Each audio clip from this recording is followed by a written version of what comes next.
Kami pun menelusuri perpustakaan untuk mencari informasi data sumber primer dari buku-buku yang terkait.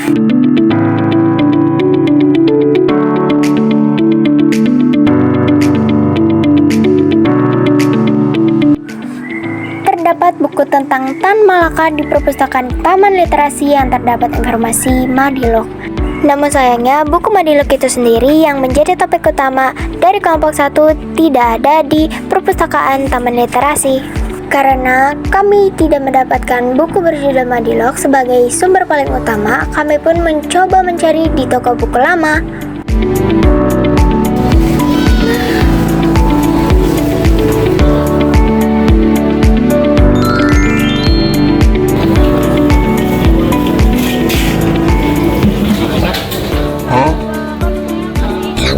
Macam tak betul je budak ni. Bombastic side-eye, criminal offensive side-eye. Kami pun sepakat untuk membeli buku Madilog. Kita ke sana. 2,000 years later. Kenapa sih kelompok 1 memilih untuk meneliti buku Madilog? Karena buku Madilog adalah salah satu karya dari Tan Malaka, yaitu adalah seorang pahlawan. Kenapa harus buku Madilog? Karena buku Madilog mengandung unsur berpikir kritis. Tentunya kelompok 1 sangat ingin menginspirasi teman-teman dan masyarakat Indonesia yang masih menerapkan logika mistika, di mana logika mistika sangat membatasi untuk berpikir secara logika dan secara luas secara fakta. Madilog ialah cara berpikir berdasarkan materialisme, dialektika, dan logika. Buat mencari akibat diri atas bukti yang cukup banyaknya dan cukup eksperimen dan diperamati. Madilog sama sekali dan tepat berlawanan dengan gala-gala yang berhubungan dengan mistika, gaiban. Tidak pula saya maksudkan bahwa tak ada yang gaib di dunia. Semuanya sudah diketahui. Pengetahuan tidak akan bisa habis. Pengetahuan baru menimbulkan persoalan baru, tetapi persoalan baru itu akan terus pula bisa diselesaikan. Tak ada batas pengetahuan dan tidak ada pula batas soalan. Inilah bagian dari kehidupan manusia dan bagian dari dunia. Barang siapa yang mengaku bahwa pengetahuan atau persoalan ada batasnya, maka dia jatuh ke lembah mistika dan terperangkap dogmatisme. Buku Madilog asli dari Tan Malaka. Ya, karena ada tanda tangan dan cerita hidupnya di dalam buku itu. Tapi buku ini ditulis saat ia bersembunyi dari penjajah. Jadi mungkin ada bagian yang diubah oleh orang lain setelah ia meninggal. Harya Bose, ia adalah ahli yang sudah lama belajar tentang Tan Malaka. Dan bukunya diterbitkan oleh penerbit terkenal. Saya bandingkan dengan sumber lain seperti artikel dari Universitas Indonesia dan semuanya cocok. Tidak ada bias besar, tapi Bose adalah orang barat, jadi mungkin pandangannya sedikit berbeda dari orang Indonesia. Dari buku Madilog, Tan Malaka mengajarkan bahwa dunia ini berubah terus, seperti dialektika. Segala sesuatu terbuat dari bahan seperti materialisme dan kita harus berpikir logis untuk memahami, seperti logika. Malaka menulis buku ini karena ia ingin orang Indonesia belajar cara berpikir kritis. Ia percaya bahwa dengan pengetahuan ini, rakyat bisa mengubah dunia menjadi lebih adil. Inspirasi utamanya datang dari pengalaman hidupnya. Ia lahir miskin di Sumatera Barat. Melihat penjajahan Belanda membuat orang Indonesia sengsara.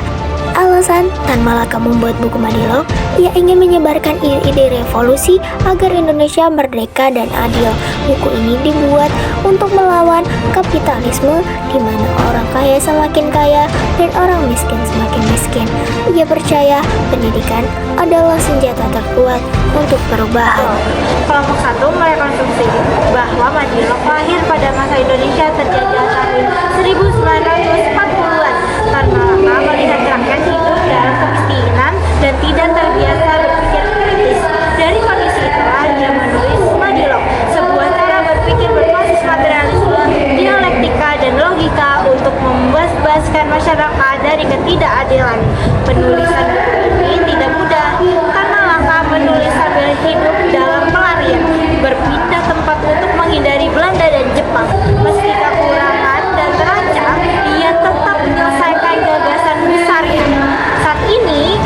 Madilog berdampak besar karena mengajarkan bangsa Indonesia untuk berkritis dan rasional. Pemikiran Tan Malaka tetap relevan dalam menghadapi masalah sosial dan ketidakadilan di zaman modern. Karya hebat yang lahir dari perjuangan dan inspirasi hidupnya, ia dibuat untuk mengajak orang berjuang melawan ketidakadilan dan terinspirasi dari revolusi dunia dan pengalaman pribadinya. Dengan penelitian ini, kita belajar bahwa sejarah bukan hanya cerita lama, tapi sebuah misteri dan sebuah pelajaran untuk masa yang akan datang. Kelompok 1 memilih buku Madilog karena bukan hanya memikirkan tentang kepentingan pribadi, tapi juga memikirkan masyarakat Indonesia, di mana kelompok 1 berharap untuk Indonesia menjadi negara yang maju. Jangan pernah lupakan Tan Malaka. Dialah yang dijuluki Bapak Republik Indonesia. Saat yang lain masih meraba-raba bentuk kenegaraan, Tan Malaka sudah sigap menyiapkan rancangan. Namun Tan Malaka bukan hanya seorang konseptor, ia berjuang nyaris di segala sektor. Berjuang dalam sunyi senyap dengan gerilya jauh dari popularitas karena bergerak serba rahasia. Perjuangan yang begitu lurus dan menakjubkan, menolak segala kompromi yang menggadaikan kemerdekaan, menempuhi segala resiko dan bahaya jadi buronan Belanda dan dimusuhi sesama anak bangsa. Pejuang dan pemikir hebat yang penuh konsistensi, terasing, tersingkir dan dilupakan hingga kini.